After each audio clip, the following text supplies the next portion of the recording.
Hey everyone, welcome back to Reading with Raptors here at the University of Minnesota Raptor Center.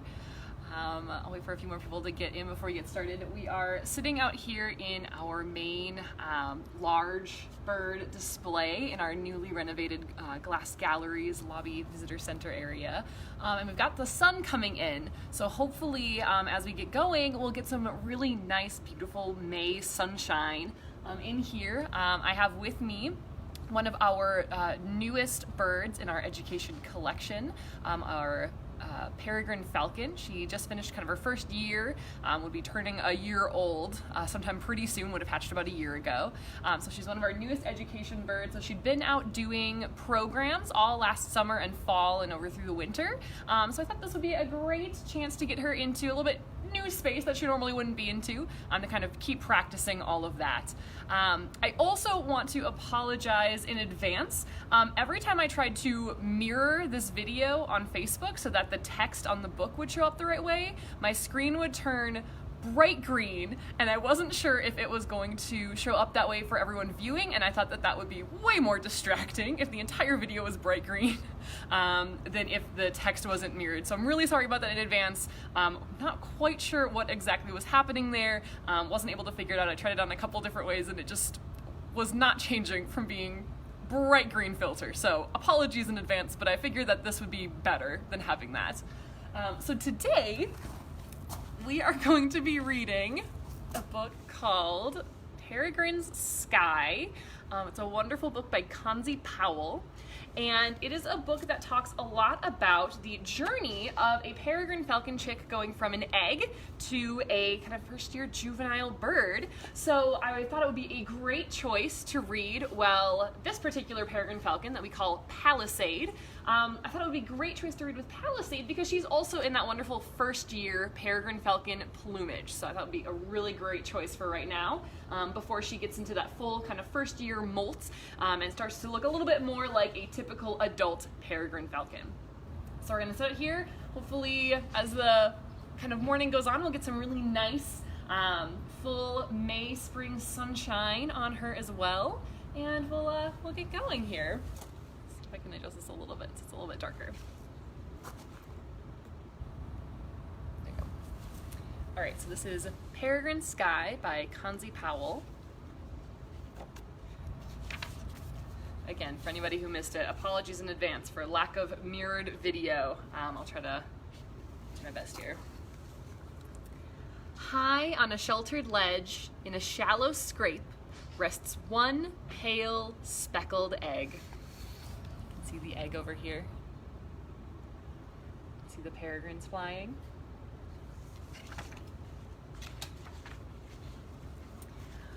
Before the egg, there were two falcons. The male searched for a nest site, a ledge on a steep cliff, safe and protected. He poked and scratched to make a shallow basin. Then he showed the nest to the female. He brought her gifts of food and danced with her in the sky, dipping and turning, chasing and courting. Now, high on a cliff, they mate. There's a note at the bottom here that says, peregrine falcons are crow-sized birds of prey, averaging 32 ounces, about a pound and a half, for females, and 22 ounces, so a little bit around a pound or so, for males. They have sharp talons to capture prey and hooked beaks for tearing flesh. With long pointed wings and narrow tails, falcons are faster and more agile than any other predatory birds. Males, known as tiercels, are smaller than females, known as falcons. Pairs form enduring bonds. Usually the same birds mate year after year. Frequently, they return to the same nest site.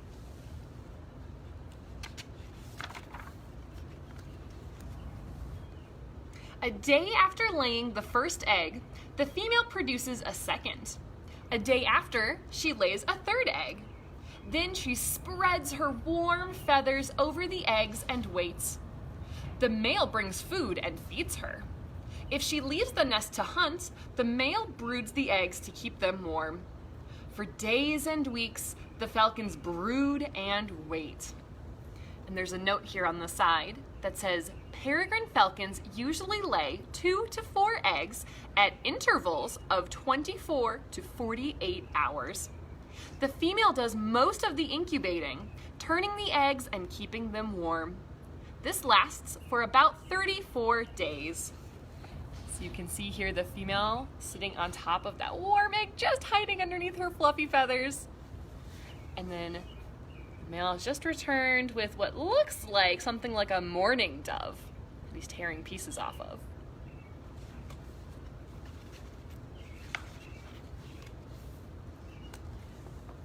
A tiny hole appears in one egg. The hole becomes a crack. Finally, the shell falls away and a wet chick tumbles out. The mother inspects this tiny hatchling. You can see it. The tiny little hole, larger crack, and then there is that wet little chick. Soon, the chick is hungry. Scree, scree, scree! The father flies to the nest, a dead jay in his talons. The mother tears small scraps to feed to baby Peregrine. 2 more days pass, and 2 more eggs hatch. Now the scrape cradles 3 hungry and demanding chicks. And there's a note here that says, for their first 2 weeks, hatchlings depend on their parents for warmth, protection, and food. A falcon youngster still at the nest is called an eyas. E-Y-A-S, eyas. So here's that baby right after hatching. And here's all 3 of them asking for food. You can see the old blue jay feathers still sitting there. Peregrine nests can get pretty messy. While their mother keeps the tiny chicks warm, their father brings food to his family. The babies grow fast and eat voraciously. By the time the chicks are 2 weeks old, both parents fly out to hunt. The parents flap and soar, they dive and loop. The male spies a dove, tucks his wings, and dives down to strike his prey in mid-air. The female flies up to meet him, somersaults, and grabs the meal from his talons. She rolls, spreads her wings, and carries the food to the ledge. The hungry youngsters scream in excitement. Scree, scree, scree! You can see the male flying in with that mourning dove. The female about to grab it, and then up top, those babies seem pretty excited to eat that bird. There's a note here at the bottom too that says, Peregrine falcons eat other birds such as ducks, shorebirds, and songbirds. They have exceptional eyesight and hunt by spotting prey from the air on a high perch. Researchers have clocked peregrine falcons diving at speeds as fast as 242 miles per hour, faster than most race cars. They overcome their prey in the air with swiftness and surprise. Sorry, I tried to adjust so you can still see her. Picked a very wide book this week. The chicks continue to grow. After 3 weeks, dark feathers poke through the white down feathers. The 2 males are close in size. Peregrine is a female and already bigger than her brothers. So you can see those dark feathers just starting to poke out from underneath that white fluffy down. So you have 2 males very similar in size and then a larger female over here. There's also a note that says, around 2 weeks of age, flight feathers start to grow. By 3 weeks, they are easily visible. Oh, the light's kind of weird. The youngsters flap their wings to build strength, doing it ever more vigorously as they get older. I also like that this book shows all those messy feathers and old kind of bits of food on the bottom of the scrape. If you've ever been able to watch a peregrine falcon nest cam, you've probably seen that same kind of mess. Soon, Peregrine and her brothers snoop beyond their nest scrape. They poke and prod, checking for leftovers. They wander the ledge and watch the sky, where their parents soar, dip, and dive. The chicks open their wings, flapping, reaching, exercising.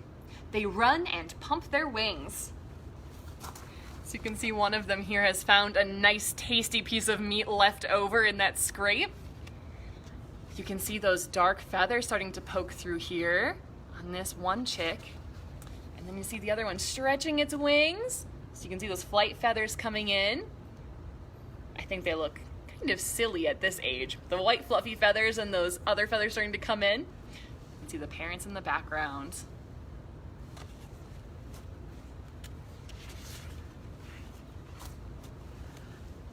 Young wings grow stronger. 2 flaps and a hop put Peregrine on a jutting boulder. 3 flaps propel her brother onto an outcrop. A bounce and a flap land him back on the edge. Hop, flap, jog, stretch. 3 young falcons pump their wings and dance back and forth. And there's a note here that says, by 4 weeks old, the young falcons are close to adult weight. They start shedding their baby down and lose most of it within a week. Youngsters keep their brown juvenile plumage through their first year, molting to adult plumage when they are fully mature. So here you can see stretching those wings, growing in those nice flight feathers that will be so important. A good stretch and a hop, getting near the edge of that cliff. You can see them continuing to lose those fluffy down baby feathers.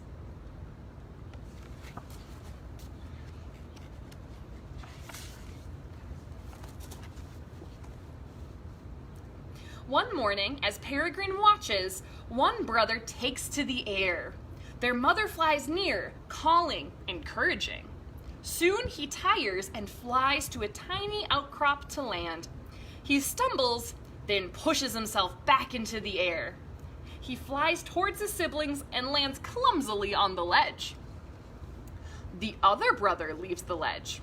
He flaps, flies, and lands awkwardly. After a rest, both brothers take off again. Fly, then land. Their father flies close, calling, encouraging. Peregrine watches, beats her wings, and longs for the sky. But she is larger than her brothers and heavier. She is not ready yet. There's a note here that says, around 6 weeks old, the falcons take their first short flights.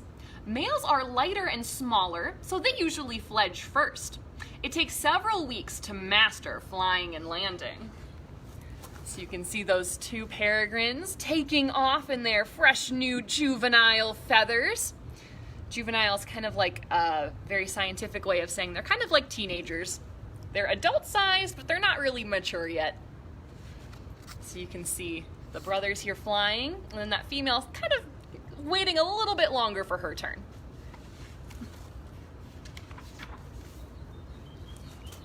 As her brothers fly and practice landing, Peregrine paces and whips her wings. Her mother dips in front of her, calling kick, kick, kick. Her father soars before her, dangling food.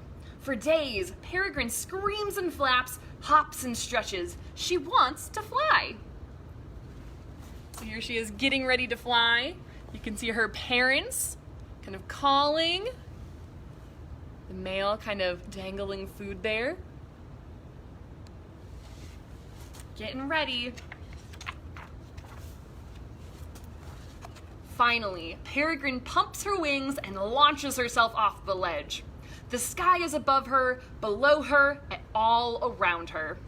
She flies up and out. She soars around and about. She circles back, back, back to her ledge. Peregrine slows, skids only a little bit, and lands. You can see her taking off with those nice long, narrow wings. Those pointy wings making excellent circles in the sky. And then coming back in for a landing with those long wings.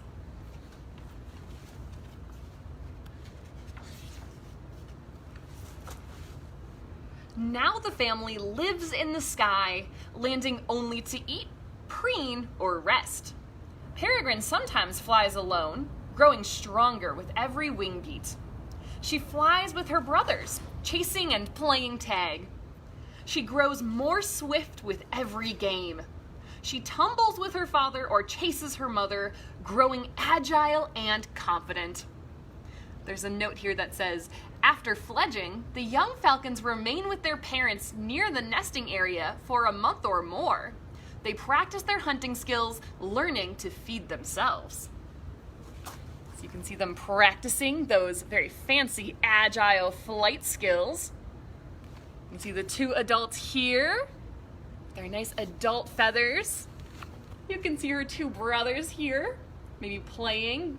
Playing might help them get better at flying. Peregrine can take any food that her flying parents pass to her as she flies. She can dive and grab it as it tumbles through the air. She can spot and chase prey that, so far, has always escaped. She is strong, agile, and fast. Now she wants to catch her own food. High in the sparkling air, Peregrine soars. Her wings glisten as she twists and turns. She notices everything. The rippling stream, the cliffs to the west, her parents perched and resting, her brothers flying. Then she sees something else. So you can see her using those excellent eyes to look at this beautiful landscape. What do you think she sees? From a sandy spit, sandpipers rise. Peregrine tucks her wings and plummets faster and faster towards the flock. Eyes trained on one, she slices through the sky and strikes her prey dead. It tumbles through the air. Peregrine swoops behind and grabs it with her talons. So here we have our sandpipers flying away. Sandpipers are a kind of small shorebird. You can see a lot. And here is that peregrine coming in with a dive. You can see those wings tucked back, her feet tucked in. And soon she will hopefully catch this sandpiper.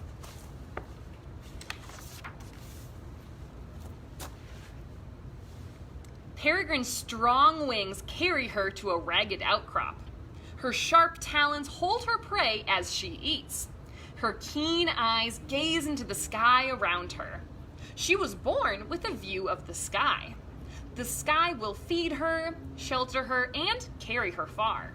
For the rest of her life, this will always be Peregrine's sky.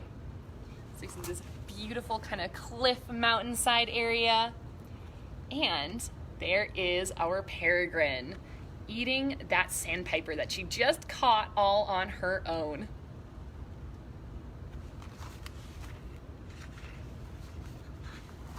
I have a few little notes here in the back of the book about peregrines. I'll read them down here so you can hopefully see our peregrine here while I read them. So, about peregrines. Peregrine, like all young falcons all over the world, is ready for life on her own. She has learned to hunt and no longer needs her parents. Now she will fly away and find her own wide open spaces with plenty of prey. When she is an adult, she will prefer high, steep cliffs for nesting. True to her scientific name, Falco peregrinus, the Latin word peregrinus means wanderer. Peregrine will probably travel far as she searches. As winter approaches and prey becomes scarce, she may fly as far as Central or South America.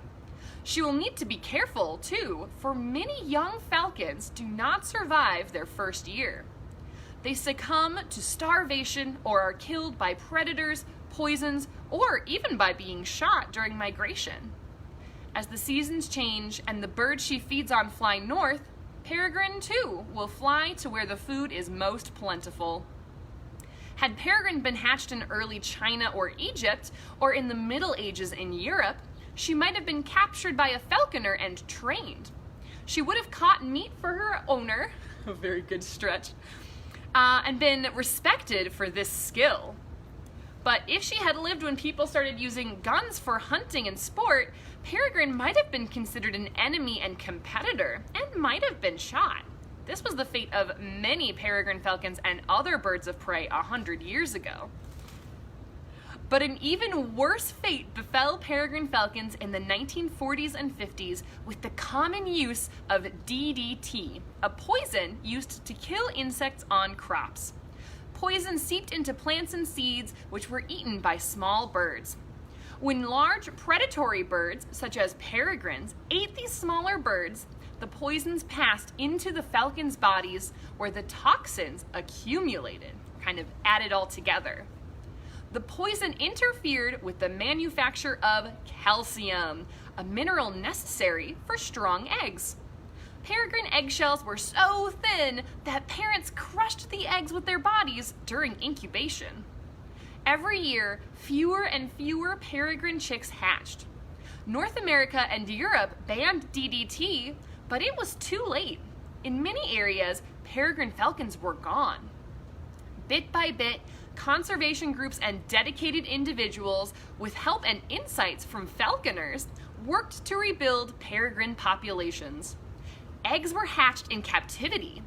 Young birds were returned to the wild, and enough survived that some of them began to reproduce or have babies on their own. Now peregrine falcons live in wild and remote areas, as well as urban settings or cities, where tall buildings substitute for steep cliffs. So that was the kind of about peregrine sections here in the back. There's also a little glossary with a few words that I think are pretty exciting. One of the words that I said earlier was eyas, which means a nesting falcon. That's E-Y-A-S, eyas. What else is good? I like, tiercel, T-I-E-R-C-E-L, tiercel is a name for a male falcon. They get that name because they look a little bit different from female falcons. They're about a third smaller, so they get the name tiercel. It comes from the old Latin word for third, as in 1/3, so they're a third smaller than the female peregrines. Usually falconers just call them falcons. Those are a couple of fun words that were in the glossary. So that was Peregrine Sky by Consie Powell. Again, apologies for not being able to mirror the video this time. Unsure why. It really wanted to make the screen bright green. So we'll hopefully figure that out for next time. Might be a problem with the device I'm using, I'm unsure. But thank you all for sticking it out with me with Peregrine's Sky. I really liked the illustrations in that one, so I think that was the big part that I wanted you to be able to see. Now this bird in the background here, in case I guess I didn't talk too much about her at the beginning, but she is, as you might have recognized from these illustrations of these juvenile peregrine falcons with their streaky chest and kind of brown feathers, she is also still in her juvenile feathers or plumage. So she still has these kind of dark, kind of brown stripes, and kind of more of a brownish gray kind of top of her body. Our adult peregrine falcons tend to have a nice kind of slate gray or blue top of their body, and instead of having all those dark stripes on their chest and belly, they have a lot of kind of horizontal stripes. So right now her stripes go up and down. As an adult, they'll kind of go from side to side. So that'll be one easy way to tell that she's a more mature adult. So that'll probably start to happen. Those feathers will molt and kind of change out. Over this next summer will be that big molt. Some of the feathers, she might not lose all of them this year, but she'll get most of the way there, I think. Kind of fluffing out those feathers to tuck up one of her feet. I do have a nice big chunk of quail for her that I'll give her here in a few minutes. She looks pretty comfy right now. But I did see a couple questions that came up while we were reading Peregrine's Sky. So before I give her that chunk of food, I'll maybe see if I can answer a few of those so we don't get too far along.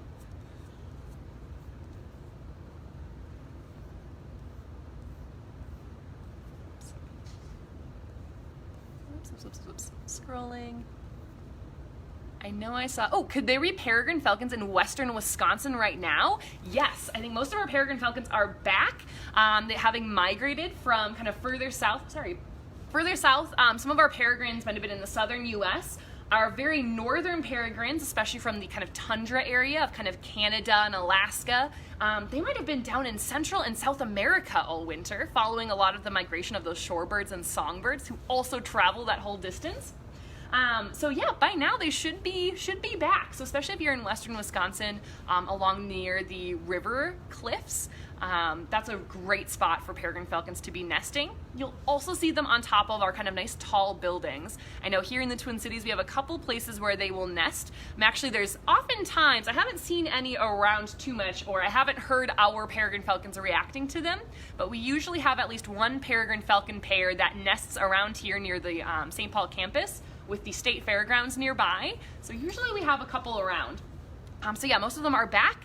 A lot of them might even have eggs and kind of young in nests. I know the peregrine falcon banding season, when scientists will go into the nests and take those young babies, put bands on their legs to help track them, and then put them back in the nest safely with their parents. That's coming up here pretty soon. So yeah, absolutely. Hopefully what you're seeing are peregrine falcons. Oh, a really good question. Here's the one. I know I was looking for this one. How come falcon eggs don't roll away when the babies are hatching? I wish I'd brought a little model egg. Okay, if you have in your refrigerator, if you have any chicken eggs, after this, you should go into your fridge and you should take out one of those eggs. And if you look at it, you'll notice that it's not round like a ball. It's kind of egg-shaped, right? We think of it as being egg-shaped. It has that kind of oval shape. And if you kind of put it down on the counter, safely, kind of far in, or you put it down on the floor, and you kind of poke it a little bit, it'll roll, and it will kind of roll in a circle. Because of that egg shape, because it's not a round ball, it's kind of an oval, that way it'll roll in a circle around that kind of narrower end of that egg. So falcons, along with a lot of other birds that nest on cliffs, they have these very big oval-shaped eggs, oval-shaped, can't make an oval with my hands very well, oval-shaped eggs, so that if the eggs get kind of knocked around a little bit, they'll roll in a circle instead of rolling off the edge of the cliff. So the shape of the egg actually helps those falcon babies be safe when they're in their eggs or when they're hatching on the side of that cliff. So yeah, really good question. It all has to do with that egg shape. This is opposed to something like an owl egg. Owls are usually laying their eggs inside of a hole in a dead tree where those eggs aren't in any danger of rolling away. So owl eggs are almost perfectly round. I think they look like little ping pong balls sitting there in a little nest inside of a dead tree because they don't need to worry about rolling away, so those eggs are nice and round. Yeah, really good question. Thank you for that one, Felix. Yeah. All right, so we think about more questions. I'm hoping the sun will keep coming in here. I also have a little spray bottle. This bird usually will enjoy a nice little mist bath. We also have here, I'm looking out over kind of a large portion of the St. Paul campus, as well as the state fairgrounds. And so behind us, usually we have some cows that are outstanding because it's the St. Paul campus, so there are a lot of farm animals. But there are also some trees where there are some birds that nest. And right now I'm hearing a couple of starlings, and we also have some cowbirds that are living in these trees right now. We usually also have some sparrows running around. So if you see her kind of looking up and around, it's usually because there are little birds kind of flitting around that she's keeping an eye on to be able to kind of watch them. So I thought this was a really good spot for us to hang out because it's not really a place that she would ever spend a lot of time. So I figured it would be a nice kind of change of pace for her. So what I think I'm gonna do is I'm gonna slightly adjust where I have the camera. I'm just gonna move the tripod a little bit closer to her so you can see her a little bit better. And then I have a nice chunk of quail, which is usually kind of the favorite food of the peregrine falcons that we have living here with us. It's a nice kind of game bird. Think of something like a chicken, but very small, that would live out in kind of more plains-like areas. So we get them frozen and then cut them to the amount of food that the birds are gonna get for the day. So I'm just gonna move this forward a little bit so whoa, sorry. I tried to practice this time so it wasn't super shaky. There we go. So we have a little bit closer view of her. My phone charger, I think, wants to slightly tip this. So I'm just gonna leave it sitting here for a second. I'm gonna hand her a piece of food and then I'll make sure that it doesn't tip anymore. There we go. Oh, yes, very good question. I did not really get a chance to talk too much about why Palisade lives with us here at the Raptor Center. So while she eats, sorry, my phone really wants to tip over. The glare from the sun is making it a little bit hard to see. There we go. So a little bit of information about Palisade. So I really enjoyed the kind of notes. Sorry about the shaky camera, folks. There we go. The pea gravel is not a very good spot for the tripod. It likes to shift a lot. For this bird, I really liked the end of this book because it had a few notes about falconers and how important they were to the conservation of peregrine falcons.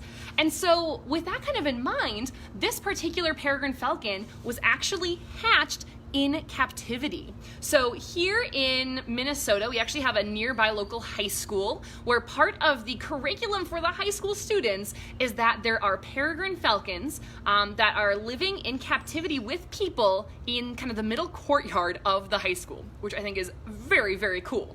And part of their kind of job, part of what the students get to observe is that some of these peregrines will actually breed in captivity, and so those eggs can then be raised to be young peregrine falcons, and they go for kind of a variety of jobs. So some of those birds I know have been released out into the wild to help kind of build back up peregrine falcon populations that need a little bit of help, especially in other parts of the country. Some of them will also go to falconers who will oftentimes train peregrine falcons to hunt. Falconers are also really important for what we call abatement, which is kind of like a natural form of pest control. Say you have an airport, right? Sometimes you'll have ducks or geese hanging out on the ends of those airport runways, and you can't have that. You need those airport runways to be nice and clear. You don't want planes running into birds. That's dangerous for everyone. So you can train a falcon to be flying around, maybe dive down close to those birds, and that way they can help chase them off. So instead of trying to trap or kill or relocate those birds, they can just use a raptor to kind of get them to go away, get them to move on their own. And that way we can keep those birds and the people in those planes nice and safe. And then for this peregrine falcon, sorry, something just flew overhead. For this peregrine falcon, we had already kind of arranged to take this kind of young bird and train her so that she could be used for education. We try really hard to really try to have some very well-trained and very comfortable birds here that live with us so that we can kind of train them to help us teach people about raptors. And so we were really looking for a peregrine falcon to help us teach people about peregrine falcons. They're not a bird that we see here at the Raptor Center very often. We'll usually see a good couple a year. Usually they're young birds that have kind of fallen out of the nest or were on some of their first flights and just weren't able to get back up to their nest, that need a little bit of help from people to get back up into those nests. So usually we don't see a lot of peregrine falcons who are good kind of candidates for our type of education program. Usually they are releasable. We have to just put them back up in a nest and it's no big deal. So we wanted to make sure that we had a young peregrine falcon that we could teach to teach other people. And this was a really good opportunity for us to find one who we knew would be off to a really good start learning to live with people. So that is kind of the story with this particular peregrine falcon. She was actually hatched in captivity. She was raised by her parents, so she knows how to be a peregrine falcon. She knows what peregrine falcons are and kind of how to interact with them. But she's also really used to seeing people, so she's made for a really excellent educational ambassador for us. We're really excited about kind of getting her back out into the world, seeing lots of people and getting used to all sorts of those new situations. So I thought that this was a really good opportunity to kind of keep that training going by seeing something like a weird camera tripod and sitting in a new spot that she doesn't normally get to sit into. So I am once again using Reading with Raptors as a blatant training opportunity. So thank you all for joining me in that. So yeah, that is, we call her Palisade after Palisade Head, which is a really important cliff formation up on the north shore of Lake Superior here in Minnesota. It's been a really important historic nesting site for peregrine falcons. There have been peregrine falcons nesting there for multiple decades and probably beyond. It's also a really important kind of representation of those really important natural nesting sites that those peregrine falcons have. So yeah, we named her Palisade after Palisade Head. All right, I see a couple other questions while I was talking and talking and talking. Make sure I didn't miss too many. Oh, fantastic. Yeah, folks living in the Chicago area on the river found some other peregrine falcons nesting. Absolutely. Yeah, peregrine falcons are really interesting because you can find them living so closely near people in places that we don't normally expect to see these really top kind of predatory birds, like in the middle of cities. But you'll also go out and find them living on those kind of river bluffs and cliffs. You can also find them if you are living in a more coastal state or country. You'll also find them living alongside the ocean as well. So normally they're looking for those tall, rocky places to nest, surrounded by lots of birds. And luckily for them, cities kind of look a lot like that. Big, tall, concrete buildings with nice flat ledges, surrounded by birds like pigeons and starlings, lots of songbirds, all sorts of birds that are living in cities or migrating through them. So yeah, awesome that you've been able to see them out near Chicago as well. Oh, fantastic. Yeah, seeing them, someone saw them also outside. Yeah, now is a really good time to be keeping an eye on the sky for those birds, especially those that are migrating through. We have somebody moving some objects out in the lobby behind us. I think she's paying pretty close attention to. But yeah, keeping a really close eye on the sky. Peregrine falcons are kind of easy to pick out when you do see them. They have those very long, pointy wings. They don't do a lot of actual soaring, so if you see a big soaring bird, you're usually looking at something like an eagle or a vulture or a red-tailed hawk, something like that. But because they have those long, kind of narrow but pointy wings, they have to do a lot of flapping. So you usually see them doing kind of a flap, flap, glide, where they almost kind of look like they're rowing with their wings. They move a lot at the wrist. I'm kind of making hand motion here, but they kind of row their wings like this a lot. So they have a very unique kind of flight pattern that makes them a little bit easier to pick out sometimes if you are out birding. Yeah, we talked about Artemis. Somebody was asking about Artemis. I won't turn the camera because that might be a little bit awkward, but I'm actually looking at Artemis right now. She's one of our other peregrine falcons. So currently at the Raptor Center, we have 3 peregrine falcons currently in our education collection. And Artemis is a bird that a lot of people are pretty familiar with. But for peregrine falcons, their normal lifespan out in the wild is usually about 10 to 15 years or so, maybe a little bit longer, about 10 to 15. In places like the Raptor Center, so in captivity where they have free food, free housing, free healthcare, all that good stuff, they can usually live a little bit longer. But typically most peregrine falcons, even in captivity with excellent care, they usually live to about 20 or so, kind of in those early 20s. So one of our peregrine falcons, who has been an excellent educator with us for a very long time, is kind of entering into retirement. Still really great and healthy, but mostly living on site as one of our display birds when we are open to the public, of course. So just knowing that we have some peregrine falcons who might be retiring soon, that was one of the reasons why we were really interested in finding another peregrine falcon so that we could keep teaching people with peregrine falcons for a nice long time. So yeah, really good question. Oh, somebody watching from California? Fantastic. I'm sure you are all very used to the nice kind of sunny weather. I'm sitting out here in the sun, really excited about it feeling warmer than 50 degrees out right now. Do falcons have predators? Really good question. Kind of depends. For the most part, a peregrine falcon, there's not really too much that's going to prey on an adult peregrine falcon. They're pretty fast, they're pretty big, wouldn't be something that you'd really want to tangle with too much. Try to adjust the lighting there. That being said, they have kind of come into conflict, especially with great horned owls can be a problem for them. So what actually happened when peregrine falcons were starting to be reintroduced in kind of the 80s and 90s, when we were trying to kind of get their populations or numbers back to where we wanted them to be, we started to try to release them in their historic natural nesting sites on the sides of cliffs. But one problem that had happened was that since there hadn't been very many peregrine falcons to defend their nests, a lot of great horned owls had moved in. And so because those great horned owls had moved in, those great horned owls were really good at defending those nesting sites. So they came into a little bit of conflict there.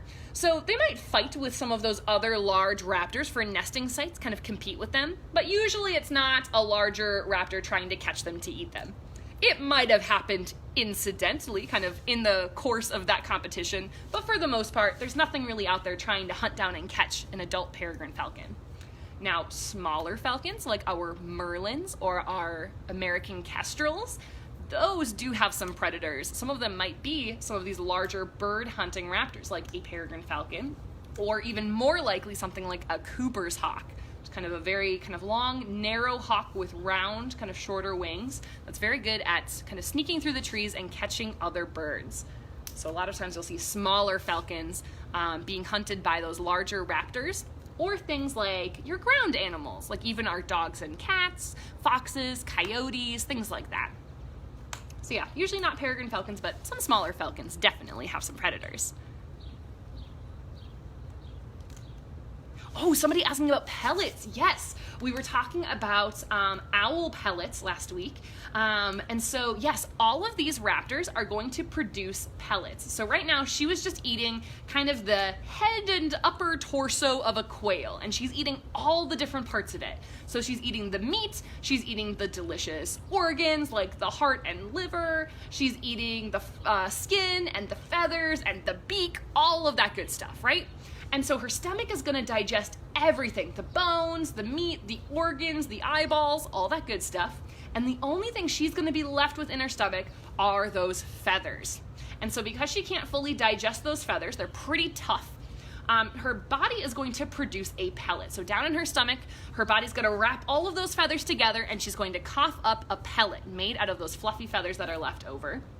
So unlike owls, her pellets won't have bones in them, or at least not very many. Usually they don't have any at all, because their stomachs are strong and acidic enough to be able to break down those bones. Here, let me adjust this a little bit. There we go. I think she's looking for any leftover little scraps of food. You can see, sorry, the glare on my phone is pretty rough. So yes, does make pellets, but does not have the bones in them. So a lot of times people don't talk as much about other raptor pellets because they don't think they're quite as exciting without those bones in there to kind of pick through. You can also see when she's turning her body, you might see that she has this kind of bulge at the top of her chest, kind of right underneath her head and neck. And that is actually that big chunk of quail that she just ate. It's sitting in what's called her crop. So unlike us, when these falcons eat, falcons and eagles and hawks and vultures, they all have a special kind of pouch in their esophagus, or kind of their food pipe. It's like, I really want to stand on this rock. Trying to explore a little bit. I'll see if she wants to maybe come back over here and eat a little bit more food instead. So they have this special kind of pouch when they swallow their food. So instead of going right to their stomachs, it'll go to this special little pouch called a crop. So that way she can eat a ton of food all at once. It'll go into her crop to kind of store there. And then when she's feeling kind of nice and relaxed, she can move that food from her crop down into her stomach to start digesting. So if you notice this big bulge at the front of her body, that is the food that she just ate.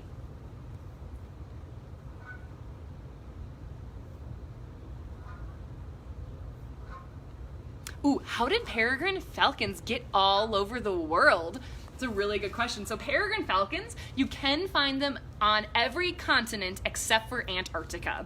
So you can find them all around the world. Again, typically you're finding them kind of near cliff sides, or places like that. Tall buildings also being a really great substitute for those cliffs.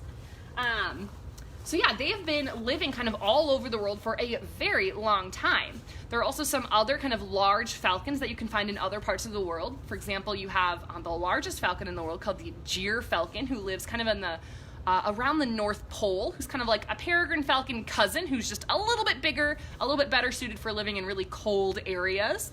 But yeah, peregrine falcons, they have found kind of places to live all over the world, hunting all sorts of different birds. I couldn't tell you exactly how long they've been everywhere, but very, very, very long time. Before we had too much kind of major human travel going around the world. So unlike some species of birds, which have kind of spread as kind of people have moved around using boats and cars and things like that, peregrine falcons have been living all around the world for a very, very, very long time. You know, we have stories and we have fossils of falcons living all around the world for quite a long time. Yeah. A lot of how they've probably spread was probably a lot of through their migrations. So again, that peregrine, the word peregrine means the wanderer. So it might have been that, hey, maybe we have some peregrine falcons who are migrating somewhere warmer, and on the way, either they get lost, they get blown off course, they find somewhere else that had lots of yummy birds for them to eat. Oh, we're gonna get a nice rouse. Ah, wonderful. So yeah, a lot of times with these really highly migratory birds, with these really long journeys, it's pretty common to see little pockets of birds that might have ended up kind of in the wrong spots, stuck around, and are living somewhere new now. But yeah, for peregrine falcons, that would have happened quite a long time ago. Just gonna sit in the sun here a little bit. I'll actually probably leave her out here for a little bit to sit out in the sun even after recording. Right now, from where I'm sitting, I can see a couple of other birds who are in these same kind of displays, all kind of sitting in the sun doing what's called sunning, where they've kind of laid out, letting that warm sun kind of sit on those feathers, get them nice and toasty warm. Any last questions about our peregrine falcon? Or Palisade specifically? I think I got all of them. Somebody was, a couple people were mentioning the flying. So right now, just because we're in this kind of a weird spot for her that she hasn't really been in, we've also, a little behind the scenes action, we've been doing a lot of cleaning in here. So I have a couple of things in here I maybe wouldn't want her to accidentally land on or run into. So right now she is what we call tethered, so she's kind of attached to this perch right here, but we are actually doing a lot of flight training with her. So maybe a future video or set of videos that we can do will be in our kind of main program room where she's been doing a lot of training to fly. So you can actually see some of that peregrine falcon flight in action. I think that would make for an excellent video. So maybe sometime in the future, we'll get a really good video with Palisade doing some flying. Oh, somebody asking about a rouse. A great note to end on. So a rouse, and you spelled it perfectly, that's exactly how it's spelled. A rouse is when a bird will kind of shake out all of its feathers, and there are a couple of reasons for that. One of them might be, well, these birds we know don't have any parasites, any lice or mites living on their feathers. A lot of wild birds do. It's just kind of part of living out in the wild, is you'll get tiny, tiny, tiny little bugs that live on your feathers. So part of that might be to kind of help dislodge some of those. Might be to help kind of shake off any bits of food that might have gotten stuck on there. If they were wet, it's a way to help them dry off. They can shake out all their feathers, kind of like how you might see a dog shake off its fur to dry off. Might also help them rearrange those feathers, so if some of the feathers are kind of out of place, they can sense when those feathers are out of place. There are special feathers underneath the smooth outside feathers that kind of help them sense where those feathers are supposed to be, so they can shake out their feathers, get them all back and tidy into place. For us, from a behavioral standpoint, it's usually a good sign that that bird is pretty comfortable. They're not really worried about any predators, they're not really worried about any weird objects moving around. They're feeling pretty comfortable, and we think that because they usually close their eyes when they're doing it. And if you're a bird and you're worried about a predator, you're not going to want to close your eyes if that predator's around. So usually you notice it when birds are feeling pretty safe. They feel like they're kind of in a good, safe location. So always from our standpoint, from training and assessing her behavior, seeing a bird rouse like that is usually a really good sign that, yes, feeling pretty comfortable. We've arranged the environment so that they can feel really nice and safe. So that is why I always get a little bit excited and like to point out when a bird is rousing. All right, oh, one last question. How much does she weigh? As of this morning, she weighed exactly 1,000 grams. So she is almost 2 pounds. I think that's right around 2 pounds or so, which is a pretty normal weight for a kind of a typical kind of main, central, kind of North America peregrine falcon female. This particular peregrine falcon is actually a hybrid of two what we call a subspecies. So one of her parents was a peregrine falcon from the west coast of the United States and Canada. And then one of her parents was kind of your typical kind of central North American peregrine falcon. So she's gonna probably end up, she's right around that kind of mid-typical size for a kind of central North American peregrine falcon. All right, so we'll wrap it up there. Like I said, I'll probably leave her out for here for a little bit and see if I get any video of her doing anything very exciting that we can post later on. But I do want to thank you all for joining us. If you're interested in learning more about the Raptor Center, you can check out our website at theraptorcenter.org. so you can check all of that out.